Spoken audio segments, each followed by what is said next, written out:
Ya ndugu zangu wapendwa, kwa siku ya leo najisikia ni wazungumzie kuhusu wito wa Bwana wetu Yesu Kristo. Wito wa Bwana wetu Yesu Kristo, ama wito wa Mungu wetu kwa taifa lake tangu zamani. Tangu zamani Mungu amewaita watu wake kutoka mahali fulani na kwenda mahali fulani. Hii ni historia ya wana wa Israeli, lakini sio nataka kuzungumzia, bali nataka kuzungumzia safari yetu kutoka duniani ama ulimwenguni kwenda mbinguni. Halafu nataka kugusia kidogo tu, ni kama ninataka kufanya summary ama someri ama yale kwa machache, yani nataka kuzungumza kwa machache kuhusu wito wa Mungu kwa watu wake. Unajua ulimwenguni hapa sisi sote ni wapitai, sisi sote ni wasafiri, yani hakuna dunia ama hakuna nchi idumuyo hapa chini duniani. Siku ya leo kila mmoja wetu anajua ya kwamba yuko katika safarini. Hii ni kweli. Akiwa Mkristo ama akiwa si muamini, anajua wazi ya kwamba dunia hii inaelekea ukingoni. Hasa ukiangalia samahani, katika nchi ama katika dunia mzima, shida, matatizo, yani kuna vitu ambavyo ni dalili ya kwamba ulimwengu huu unakaribia mwisho wake. Kuna mambo mabaya ambayo yanafanyika ulimwengu, na kuna kugeuka ama kupinduka kwa utaratibu wa hii dunia. Unajua kuna nchi nyingi za Ulaya, zingine hata Amerika huko, tunasikia mambo ya ya changement climatique, yani kugeuka kwa utaratibu wa majira sijui ya ulimwengu huu. Kuna mambo makubwa sana, watu wanakufa, mapori huko moto na waka tu na kuunguza vitu na kuharibu. Yani kuna vitu vibaya, watu wanaharibika kiakili, wengine wanaume yani hao watu wanaotamani wanaume wenzao, kama ilivyokuwa katika zile nyakati za Sodoma na Gomora. Yani kuna mambo machafu ambayo yanafanyika ulimwenguni leo, ambayo yanaonyesha wazi ya kwamba hii ni dalili ya mwisho wa dunia. Kwa kweli wale wanaoamini wanajua wazi ya kwamba haya yote yametabiriwa, na ikiwa yanaanza kutimilika sasa, basi tunajua wazi ya kwamba mwisho wa mambo yote unakaribia. Hapa sasa ninataka nizungumzie kile ambacho kinatufanya sisi tuepukane na hatari inayokuja kwa ulimwengu huu. Tuepukane na ghadhabu ya Mungu ambayo inakuja. Na hicho ambacho kitatufanya sisi tuepukane ni kuitikia tu wito wa Mungu wetu. Basi Mungu ameanza kuita tangu zamani. Ukisoma katika kitabu cha Isaya sura yake ya 15 ama 55, kuanzia mstari wa kwanza. Isaya sura yake ya 55 ama 15 kuanzia mstari wa kwanza. Yani tutasoma mistari kama miwili tu au mitatu sijui. Wanasema haya, kila aonaye kiu njoni majini, naye asiye na fedha njoni nunueni mle. Naam, njoni mununue, njoni nunueni divai na maziwa bila fedha na bila thamani. Kwani kutoa fedha kwa ajili ya kitu ambacho si chakula, na mapato yenu kwa kitu kisichoshibisha? Nisikieni kwa bidii, mle kilicho chema, na kujifurahisha nafsi zenu kwa unono. Tegeni masikio yenu na kunijia, sikieni, na nafsi zenu zitaishi, nami nitafanya nanyi agano la milele, na rehema za Daudi zilizo imara. Maneno haya ni maneno ambayo tunayakuta katika Agano la Kale, Mungu akizungumza ama akizungumzia watu ambao wana kiu. Siku ya leo sijui ya kwamba kuna mtu ambaye hana kiu. Kwa kweli kila mmoja ana kiu. Labda kiu inaweza ikawa tofauti, lakini hapa tunazungumzia watu ambao wana kiu ya uzima. Watu ambao wanajitambua kwamba wako katika kifo. Unajua mshahara wa dhambi ni kifo ama ni mauti.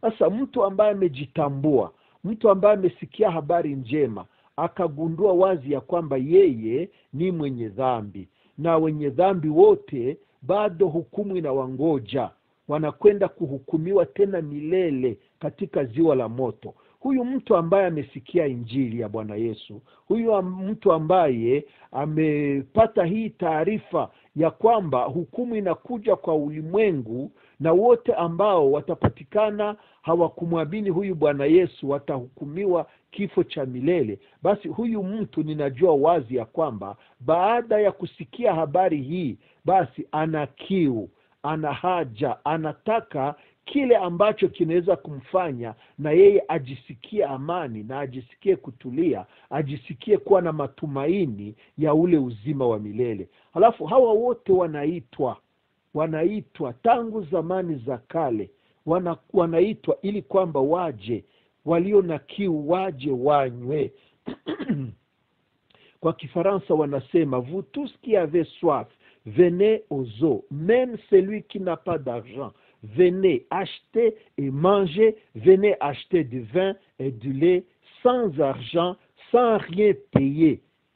Jamani, maneno haya yananikumbusha sana maneno ambayo tunayapata katika Injili ya Mathayo sura 11 mstari wa 28 ama 28, wakati Yesu alikuwa hapa duniani akiita watu, akialika watu, anasema enyi nyote wenye kulemewa na kusumbuka na mizigo mizito, njoni kwangu nami nitawapumzisha.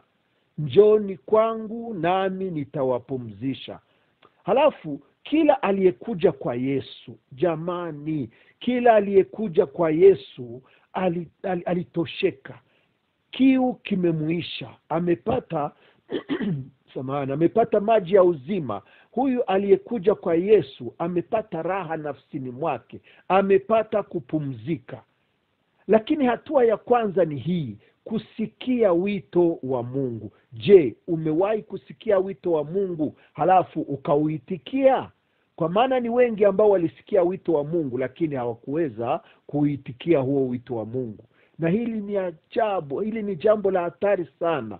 Mtu huyu ambaye amekataa kuitikia wito wa Mungu, tunaona mifano mingi katika usemi ama katika hotuba za Bwana Yesu, akionyesha mifano mbalimbali. Watu walioalikwa kwenye harusi lakini hawakukubali, hawakuitika ule mwaliko, hawakuitika ule wito. Tunaona mwisho wao ni nini. Na hata yule ambaye alikuja akivaa vazi lake, hakupenda kuvaa vazi la harusi, huyu naye tunaona mwisho wake ni kutupwa nje kwenye giza, mahali ambapo atakuwa akisaga meno usiku na mchana.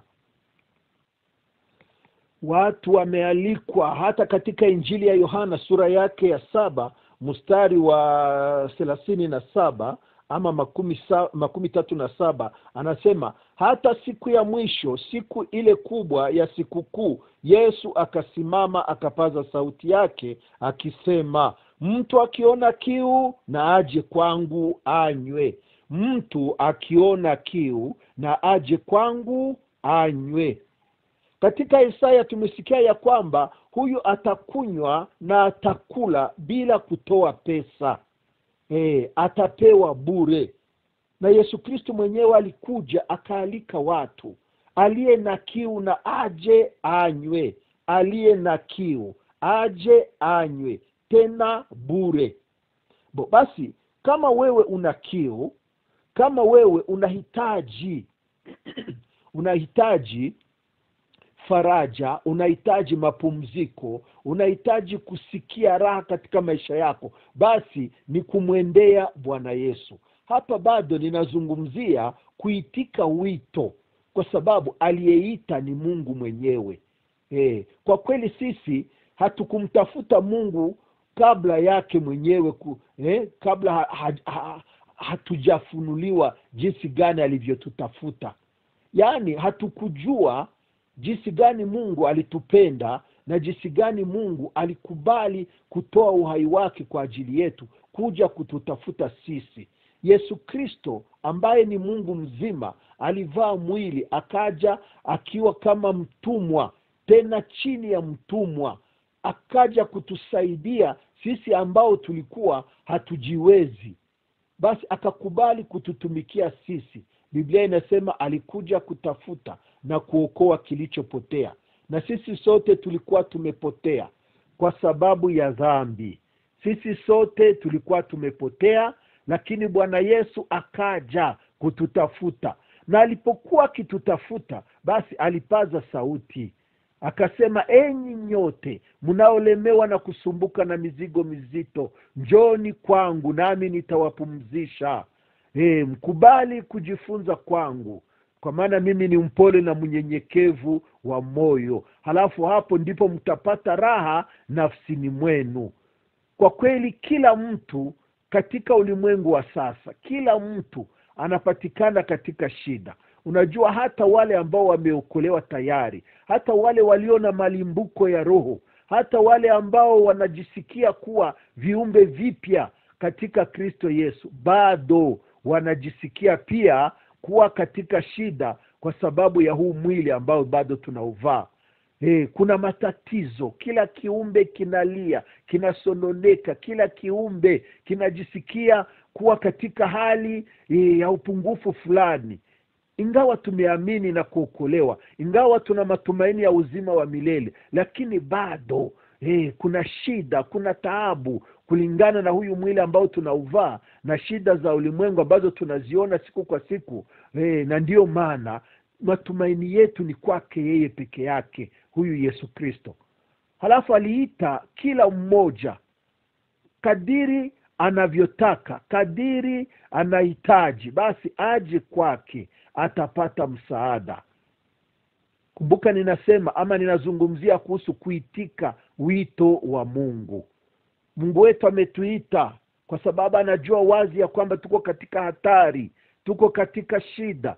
Mungu anatuita, anatualika kwa mwito wa upendo. Anasema, njooni kwangu ninyi nyote mnaolemewa na kusumbuka na mizigo mizito, nami nitawapumzisha. Katika Injili ya Yohana sura 7 mstari wa 37 anasema kwa Kifaransa anasema, le dernier jour, le grand jour de la fête, Jésus se tenant debout s'écria, si quelqu'un a soif, qu'il vienne à moi et qu'il boive.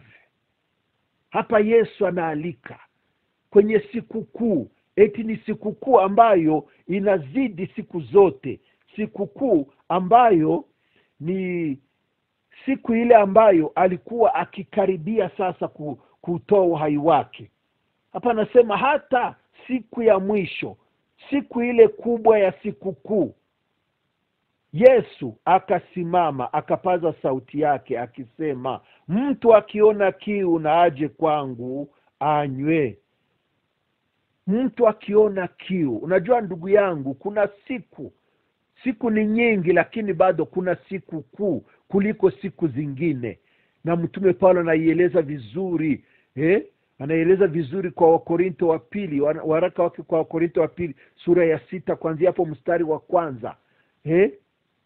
Anasema siku ya wokovu ni leo, ni sasa. Siku ya wokovu.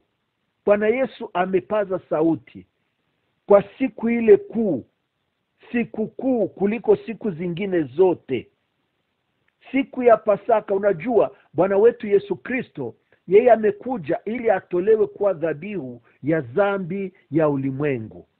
Halafu kwa siku hiyo, siku ya kujitoa maisha yake, siku ambayo anakuja kutimiza kile ambacho kilimfanya auvae mwili aje ulimwenguni.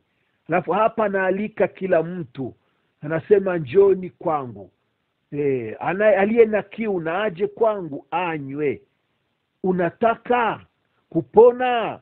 Unajua hii ni neno ambalo Yesu alikuwa akitumia kila wakati akitafuta kumsaidia ama kumponya mtu. Namuuliza, unataka nini? Nikufanyie nini? Kumbuka yule mtu ambaye alikuwa amemaliza miaka 38 akiwa kwenye kisima, sijui bali hapo Bethsaida. Hapo alikuwa hana tena matumaini yoyote. Lakini Yesu alipofika kwake akamwambia, "Je, unataka kupona?"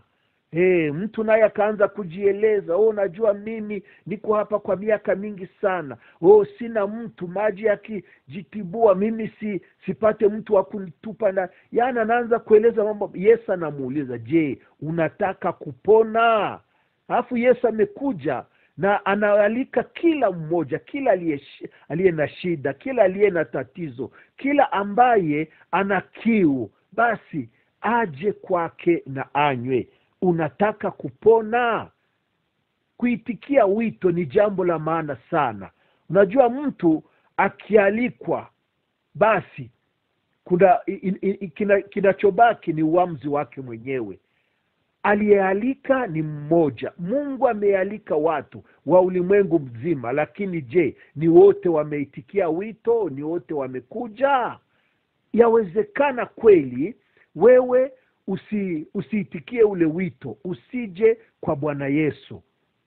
Alafu kumbuka kwamba siku ile ya hukumu hautakuwa na sababu yoyote ya kujitetea, kwa maana mwito umeupata, aliko umelipata.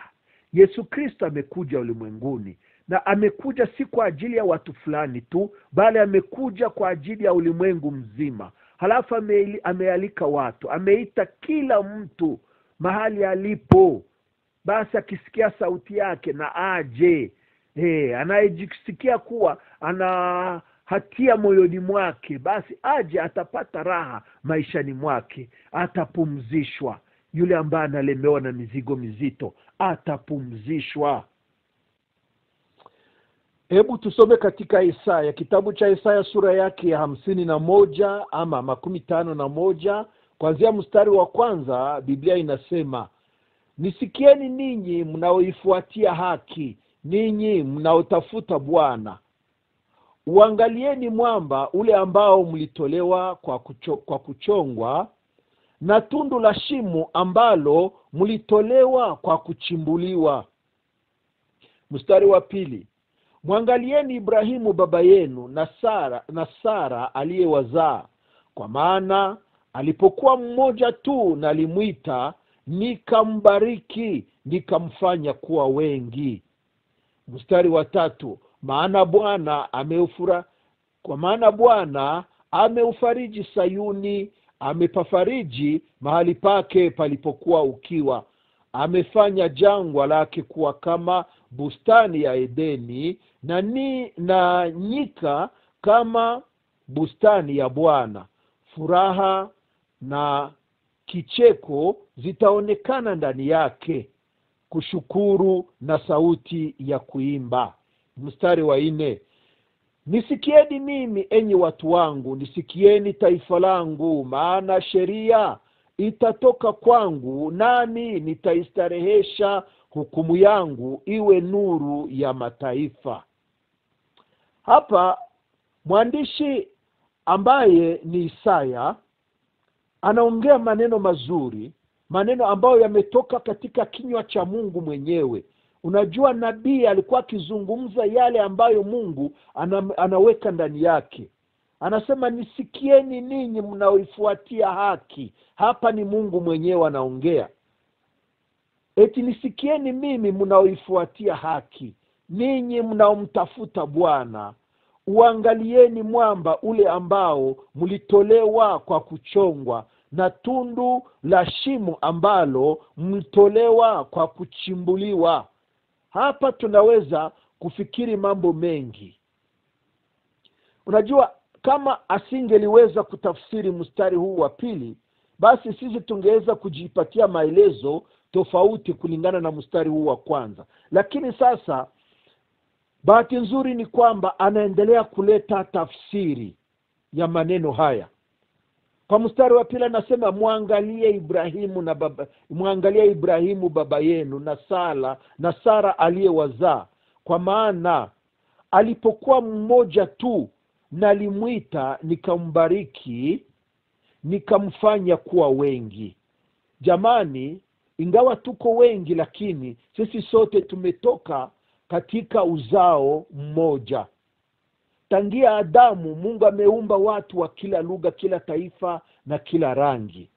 Halafu katika Ibrahimu Mungu akajipatia taifa ambalo ni taifa lake mwenyewe, ambalo limepatikana kwa njia tu ya imani. Unajua sisi sote ni wana wa Ibrahimu kwa njia ya imani. Tukimwamini huyu Mungu wetu, basi sisi moja kwa moja tunakuwa uzao wa Ibrahimu. Alafu Biblia inasema tuangalie vizuri, tuchunguze. Sikilizeni ninyi mnaoifuatia haki, ninyi mnaotafuta Bwana, uangalieni mwamba ule ambao mlitolewa kwa kuchongwa. Mwamba huu ambao unaitwa Ibrahimu, mwamba huu ambao unaitwa Sara, watoto wa imani. Basi waangalie ule mwamba ambao walitolewa kwa kuchongwa, na tundu la shimo ambalo mlitolewa kwa kuchimbuliwa. Sisi uzao wa Ibrahimu kwa njia ya imani. Biblia inasema tuangalie mahali ambapo tulitoka. Yaani tutazame, yaani tuifuate imani. Tufuate imani ya babu zetu, wale ambao walituzaa kiimani, wale ambao walimwamini Mungu, halafu Mungu akawabariki na akasema katika uzao wako mataifa yote watabarikiwa. Unajua huyu Bwana wetu Yesu Kristo, yeye amekuja katika huu uzao wa Ibrahimu, katika uzao wa Isaka. Amekuja humo Bwana wetu Yesu Kristo, na ndani ya Yesu Kristo Mungu amejipatia taifa, watu ambao wanamcha Mungu, watu ambao wanamheshimu Mungu, watu ambao wameitwa kwa jina la Mungu. Basi Biblia inasema tuangalie mahali tulikotoka. Yaani usijiangalie tena wewe binafsi, angalia mahali ulipotoka. Sisi tumetoka katika imani, sisi ni uzao wa imani. Basi tumkazie imani huyu, ama tumuinulie macho yetu huyu ambao ni mwanzo wa imani yetu, ambaye ni Bwana wetu Yesu Kristo. Kwa mstari wa pili anasema maana Bwana ameufariji. Kwa mstari wa tatu anasema maana Bwana ameufariji Sayuni, amepafariji mahali pake palipokuwa ukiwa. Amefanya jangwa lake kuwa kama bustani ya Edeni, na nyika yake kama bustani ya Bwana. Furaha na kicheko zitaonekana ndani yake, kushukuru na sauti ya kuimba. Alafu kwa mstari wa 4 anasema nisikieni mimi enyi watu wangu, nisikieni taifa langu, maana sheria itatoka kwangu, nami nitaistarehesha, hukumu yangu iwe nuru ya mataifa. Jamani, sisi sote kama tulivyo kwenye grupe hii, tujaribu kurudisha ufahamu wetu, turudishe mafikiri yetu, alafu tuangalie mahali gani tulipotoka. Unajua na sisi pia, ingawa leo tunaamini, lakini tulikuwa mataifa. Ndugu zangu wapendwa, ninataka niwakumbushe neno hili. Kwa kweli tumeokolewa kwa neema. Tumeokolewa kwa neema kwa njia ya imani. Hatukuokolewa kwa sababu tumefanya matendo mazuri, hatukuokolewa kwa sababu tuliomba, hatukuokolewa kwa sababu ya kitu chochote, isipokuwa tu Mungu ametuokoa kwa neema. Ametupatia neema ya wokovu bure. Yaani wokovu wetu umetokana na Mungu mwenyewe, ni mpango wa Mungu kutuokoa. Lakini sasa, ili kwamba wokovu ule upate kutufikia sisi, ilibidi tuendee ule wokovu, tuendee ule mti wa uzima, tumuendee yule ambaye ni wokovu wetu. Unajua wokovu wetu ni Bwana Yesu peke yake. Huyu Yesu Kristo ambaye alikuwa akiita, akipaza sauti anaita, enyi nyote wenye kusumbuka na kulemewa na mizigo mizito, njooni kwangu nami nitawapumzisha. Unaona, huyu ndiye wokovu wetu.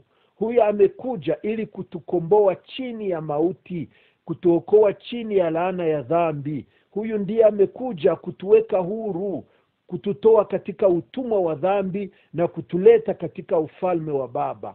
Leo hii tunaitwa wana wa Mungu ni kwa sababu tumeokolewa kwa neema. Lakini sasa hatuwezi tukaokoka isipokuwa tunaliitia jina la Bwana, ama tunakiri na kutubia dhambi zetu, halafu tukamwamini huyu ambaye anawahesabia haki wale wanaomwamini yeye. Huo ndio wokovu wetu. Ni sisi tunamwendea yeye ambaye anaweza kutusamehe. Ni sisi kuliitia jina lake yule ambaye anaweza kutufanya tugeuke kuwa wana wa Mungu. Sisi ambaye tulikuwa watumwa wa dhambi, ni sisi ambao tunamwendea yule ambaye ana uwezo juu ya dhambi, ana uwezo wa kutuokoa, yule ambaye anaweza kutuokoa na mauti. Huyu ambaye ameshinda mauti ni Yesu Kristo peke yake. Basi anatuita sisi twende kwake, tumwendee. Si kwamba tutakaa kimya halafu yeye mwenyewe aje atupatie wokovu kama kwa kutukazia.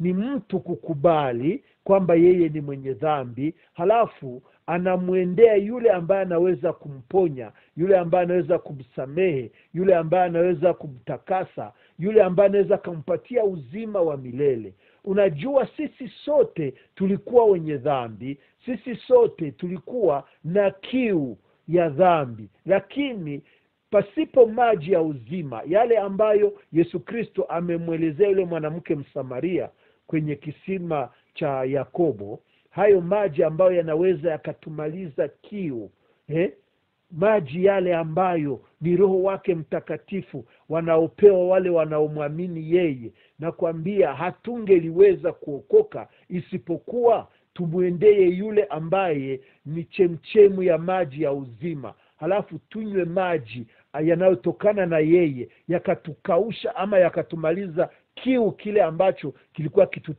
kitutaabisha, kiu ya dhambi. Tulikuwa wenye dhambi, lakini sasa tunamshukuru Bwana wetu Yesu Kristo kwa maana ametupatia maji ambayo yanaweza yakatumaliza kiu. Lakini hayo maji hayapewe watu ambao hawayahitaji. Wokovu wa Yesu, wokovu wa Mungu sio wa kukazia. Unapewa yule ambaye anataka. Alafu leo ninataka nikuulize, je, unataka kuokoka? Kama vile Yesu alimuuliza yule mtu aliyekuwa kwenye kisima, yule ambaye alikuwa amepooza kwa miaka 38, akiwa hana tena matumaini ya kuokoka ama ya kupona. Halafu Yesu akamuuliza, je, unataka kupona?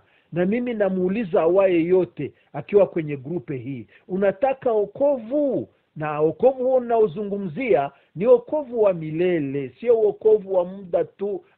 Ni wokovu wa milele. Lakini unapewa nani? Unapewa yule ambaye anakubali kwamba yeye ni mwenye dhambi na anajua wazi ya kwamba hakuna njia ingine ya kuokoka isipokuwa kumwamini huyu ambaye alikuja kulipa deni ya dhambi, ambaye ni Yesu Kristo.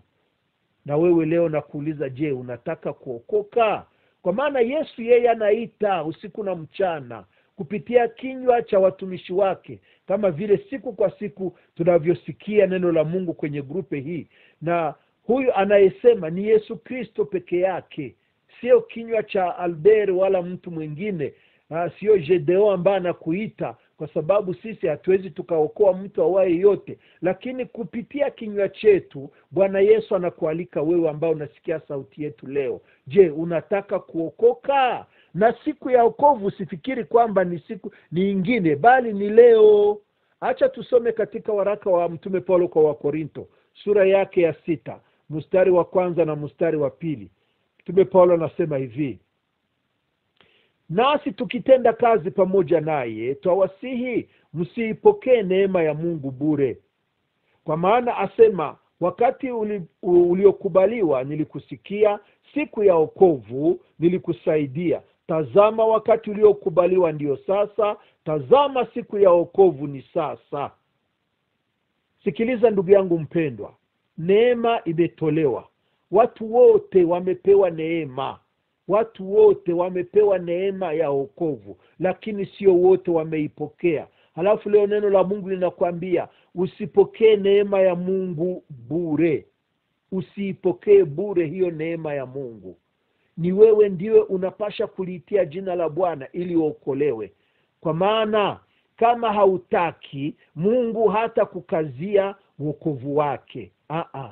Yeye amefanya kile ambacho mtu yeyote asingeliweza kufanya, ni kutoa dhabihu ya dhambi. Hiyo dhabihu imetolewa ili kwamba ukiamini huyu ambaye amejitoa kuwa dhabihu, basi na wewe uokolewe.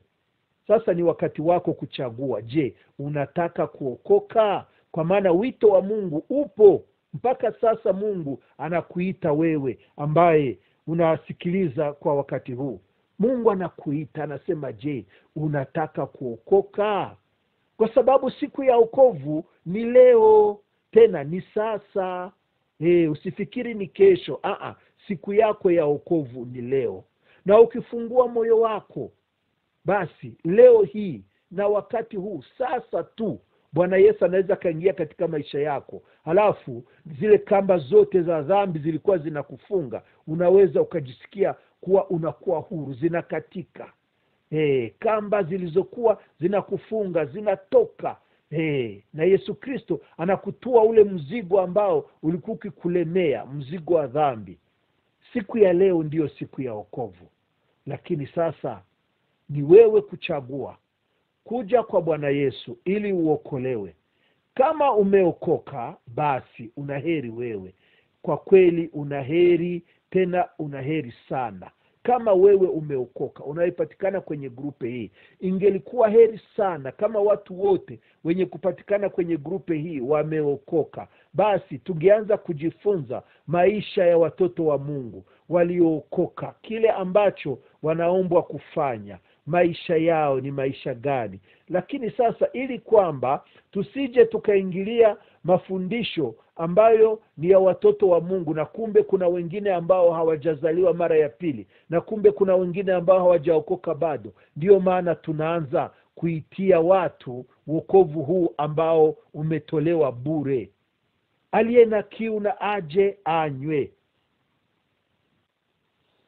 Katika kitabu cha Ufunuo sura yake ya 21 au 21 mstari wa 6, Biblia inasema, na Roho mstari wa 6, 21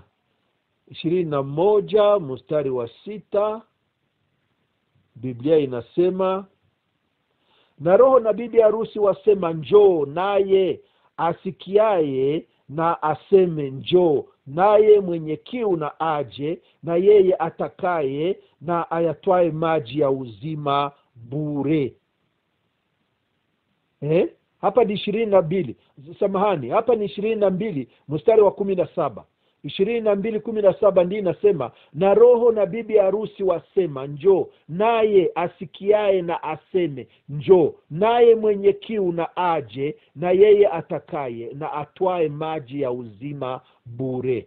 Unataka maji ya uzima? Njoo ukayachukue bure leo hii, ukayachukue bure ukilitia tu jina la Bwana Yesu. Leo hii, wakati huu, unaokoka. Na Yesu akiingia nafsini mwako, akiingia katika maisha yako, ninakwambia hautabaki jinsi ulivyo. Maisha yako yatabadilika. Kumbuka mtu kama Zakayo. Zakayo mtoza ushuru, mtu mwizi ambaye aliwasumbua watu akiwaibia mali yao. Lakini Yesu Kristo alipoingia nyumbani kwake, Zakayo tunamsikia akisimama na kukiri ya kwamba tangu sasa nusu ya mali yake anawapa maskini, halafu na aliyemuibia ama aliyemnyaganya atamrudishia mara 4. Kumbuka, huyu ni mtu ambaye alikuwa akipenda pesa sana. Huyu roho yake ilikuwa kwenye mali, kwenye mambo ya ulimwengu. Lakini Yesu Kristo alipoingia ndani yake, moja kwa moja kile kisima cha maji ya uzima kikabubujika ndani yake, akasikia kutosheka, kiu kikaisha, kiu ya dhambi kamtoka. Halafu akajisikia kuwa na moyo wa upendo, akajisikia kufurahia kuwasaidia maskini, akajisikia kuwarudishia wale awali aliowaibia mara 4. Unasikia, hayo ni maisha ya Kristo. Hauwezi ukayasikia isipokuwa wewe unakubali kwanza kutoa maisha yako kwa Yesu Kristo, ili kwamba abadili maisha yako, akupatie maji ya uzima bure. Halafu kwa ile sura ya 21, sura ya 21 mstari wa 6 inasema, akaniambia, imekwisha kuwa. Mimi ni Alfa na Omega, mwanzo na mwisho. Mimi nitampa yeye mwenye kiu ya chemchemu ya maji ya uzima bure. Eti mimi nitampa yeye mwenye kiu ya chemchemu ya maji ya uzima bure.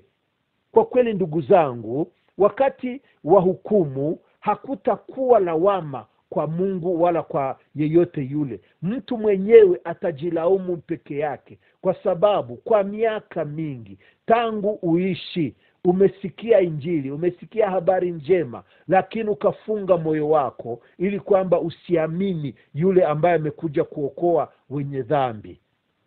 Basi hukumu itakuwa juu yako mwenyewe, kwa sababu sauti ya Mungu imekuita tangu awali. Bwana Yesu angali hapa ulimwenguni mwenyewe amesema, mitume wake wamesema, na sisi leo tunasema, na hatuseme kingine ila kile ambacho Bwana wetu Yesu Kristo amesema. Na tunakutangazia wewe pia unayesikia leo, ukiwa na kiu, ukiwa na hitaji ya uzima, basi njoo kwake Yesu Kristo leo na wewe utapata ule uzima. Jamani, siku ya leo ni siku ya wokovu. Siku hii ambayo Bwana ameifanya ni siku ya wewe kukombolewa. Siku ya leo ni siku ambayo kila mtu angeweza kuifurahia, kwa sababu ni siku ambayo Bwana amemjalia neema ya kuweza kupata kile ambacho alikuwa hajawahi kupata. Kile ambacho haukukuwa nacho, siku ya leo unaweza ukakipata. Na ndiyo maana kwenye grupe hii kwa kweli tunamshukuru Mungu wetu ambaye ametuweka hapa ili kwamba tusaidiane. Leo ni mimi ninazungumza, lakini kesho nitakuwa nikitega sikio kukusikiliza wewe pia ukinizungumzia. Na mimi hapo nitapata furaha, nitapata baraka yangu ya kesho. Hicho ndicho chakula chetu cha kila siku ambayo Bwana wetu Yesu Kristo alituambia tumuombe Baba. Chakula chetu cha kila siku, neno lake. Kwako wewe ambaye ulikuwa haujaokolewa, neno lako ni sasa, ni hili ambalo umelipokea leo. Lakini kwako wewe ambaye ulikuwa tayari umeokoka, basi kumbuka na wewe kuna kile ambacho Mungu anakukusudia siku kwa siku. Yaani tunapata chakula chetu cha kutukuza, kutukomalisha kiroho, ili siku kwa siku tupate kukua na kuongezeka katika imani.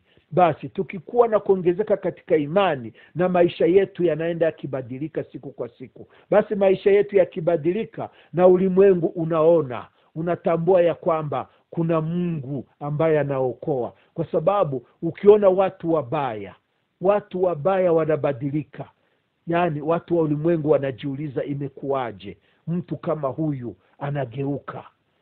Tukisikia maisha ya mtu kama Sauli alivyobadilika, kwa kweli ni mambo ya kushangaza. Kuna watu ambao waliishi pamoja na yeye, wamejifunza pamoja na yeye kwenye shule la mwalimu Gamalieli. Halafu watu walitumika pamoja na yeye katika hiyo dini yao ya Kifarisayo.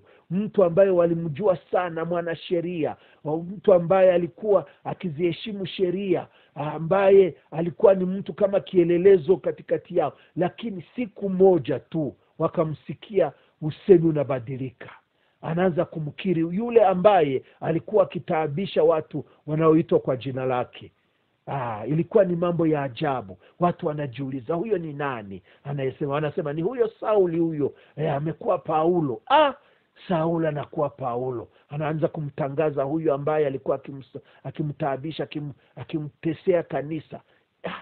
Jamani, tukiokoka ni vizuri pia tusikie mambo ya rohoni, ili kwamba tupate kukua na kuongezeka, halafu tukawaonyeshe watu maisha mapya katika Kristo Yesu. Yaani tuangazie nuru yetu kaangazie ulimwengu huu wa giza. Watu wa mataifa wapate kujua ya kwamba kuna yule ambaye anaokoa, yule ambaye anaweza kabadilisha maisha ya mwenye dhambi.